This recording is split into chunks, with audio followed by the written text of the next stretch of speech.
लीजिए सुनिए। देवकीनंदन खत्री के लिखे उपन्यास चंद्रकांता संतति के तीसरे भाग के 11वें बयान को मेरी यानी समीर गोस्वामी की आवाज में। इसके बाद लाली ने दबी जुबान से किशोरी को कुछ समझाया और 2 घंटे में फिर मिलने का वादा करके वहां से चली गई। हम ऊपर कई दफे लिखाए हैं कि उस बाग में जिसमें किशोरी रहती थी एक तरफ ऐसी इमारत है जिसके दरवाजे पर बराबर ताला बंद रहता है और नंगी तलवार का पहरा पड़ा करता है। आधी रात का समय है। चारों तरफ अंधेरा छाया हुआ है। तेज हवा चलने के कारण बड़े बड़े पेड़ों के पत्ते लड़खड़ाकर सन्नाटे को तोड़ रहे हैं। इसी समय हाथ में कमंद लिए हुए लाली अपने को हर तरफ से बचाती और चारों तरफ गौर से देखती हुई उसी मकान के पिछवाड़े की तरफ जा रही है। जब दीवार के पास पहुंची, कमंद लगाकर छत के ऊपर चढ़ गई। छत के ऊपर चारों तरफ 3-3 हाथ ऊंची दीवार थी। लाली ने बड़ी होशियारी से छत फोड़कर एक इतना बड़ा सुराख किया जिसमें आदमी बखूबी उतर जा सके और खुद कमंद के सहारे उसके अंदर उतर गई। 2 घंटे के बाद एक छोटी सी संदूकड़ी लिए हुए लाली निकली और कमंद के सहारे छत के नीचे उतर एक तरफ को रवाना हुई। पूरब तरफ वाली बारहदरी में आई, जहां से महल में जाने का रास्ता था। फाटक के अंदर घुसकर महल में घुसी। ये महल बहुत बड़ा और आलीशान था। 200 लौंडियों और सखियों के साथ महारानी साहिबा इसी में रहा करती थीं। कई दालानों और दरवाजों को पार करती हुई लाली ने एक कोठरी के दरवाजे पर पहुंचकर धीरे से कुंडा खटखटाया। एक बुढ़िया ने उठकर किवाड़ खोला और लाली को अंदर करके फिर बंद कर दिया। उस बुढ़िया की उम्र लगभग 80 वर्ष की होगी। नेकी और रहमदिली उसके चेहरे पर झलक रही थी। सिर्फ छोटी सी कोठरी, थोड़ा सा जरूरी सामान और मामूली चारपाई पर ध्यान देने से मालूम होता था कि बुढ़िया लाचारी से अपनी जिंदगी बिता रही है। लाली ने दोनों पैर छूकर प्रणाम किया और उस बुढ़िया ने पीठ पर हाथ फेर कर बैठने के लिए कहा। लाली संदूक आगे रखकर, यही है? बुढ़िया, क्या ले आई? हाँ ठीक है, बेशक यही है। अब आके जो कुछ कीजिए बहुत संभल कर, ऐसा न हो कि आखिर समय में मुझे कलंक लगे। लाली, जहां तक हो सकेगा बड़ी होशियारी से काम करूंगी। आप आशीर्वाद दीजिए कि मेरा उद्योग सफल हो। बुढ़िया, ईश्वर तुझे इस नेकी का बदला दे। वहां कुछ डर तो नहीं मालूम हुआ?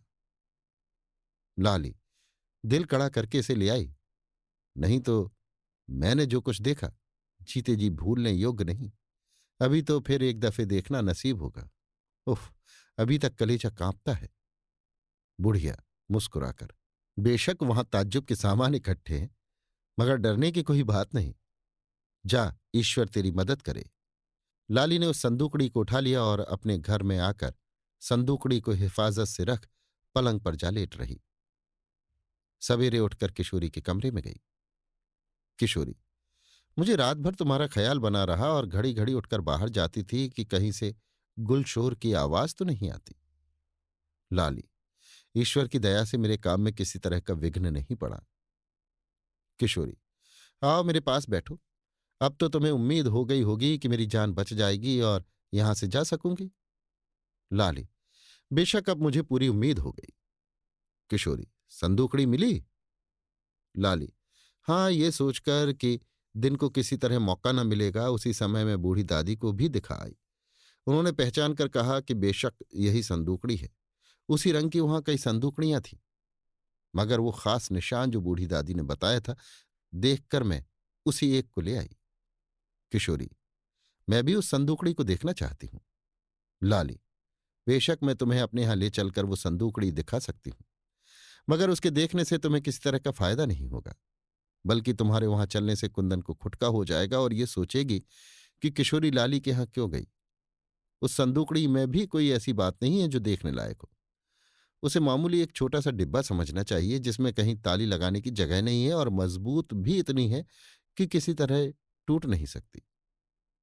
किशोरी, फिर वो क्यों कर खुल सकेगी और उसके अंदर से वो चाबी क्यों कर निकलेगी जिसकी हम लोगों को जरूरत है? लाली, रेती से रेत कर उसमें सुराख किया जाएगा। किशोरी, देर लगेगी? लाली, हाँ, 2 दिन में ये काम होगा, क्योंकि सिवाय रात के दिन को मौका नहीं मिलता। किशोरी: मुझे तो एक घड़ी 100-100 वर्ष के समान बीतती है। लाली: खैर, जहां इतने दिन बीते वहां 2 दिन और सही। थोड़ी देर तक बातचीत होती रही। इसके बाद लाली उठकर अपने मकान में चली गई और मामूली कामों की फिक्र में लगी। इसके तीसरे दिन आधी रात के समय लाली अपने मकान से बाहर निकली और किशोरी के मकान में आई। वे लौंडियां जो किशोरी के यहाँ पहरे पर मुकर्रर थीं, गहरी नींद में पड़ी खुर्राटे ले रही थीं, मगर किशोरी की आंखों में नींद का नाम निशान नहीं। वो पलंग पर लेटी दरवाजे की तरफ देख रही थी। उसी समय हाथ में एक छोटी सी गठरी लिए लाली ने कमरे के अंदर पैर रखा, जिसे देखती ही किशोरी उठ खड़ी हुई। बड़ी मोहब्बत के साथ हाथ पकड़ लाली को अपने पास बैठाया। किशोरी: उफ, ये 2 दिन बड़ी कठिनता से बीते। दिन रात डर लगा ही रहता था। लाली: क्यों? किशोरी: इसलिए कि कोई उस छत पर जाकर देख न ले कि किसी ने सेंध लगाई है। लाली: हम्म, कौन उस पर जाता है और कौन देखता है। लो, अब देर करना मुनासिब नहीं। किशोरी: मैं तैयार हूं, कुछ लेने की जरूरत तो नहीं है। लाली: जरूरत की सब चीजें मेरे पास हैं, तुम बस चली चलो। लाली और किशोरी वहां से रवाना हुई और पेड़ों की आड़ में छिपती हुई उस मकान के पिछवाड़े पहुंची जिसकी छत में लाली ने सेंध लगाई थी। कमंद लगाकर दोनों ऊपर चढ़ीं।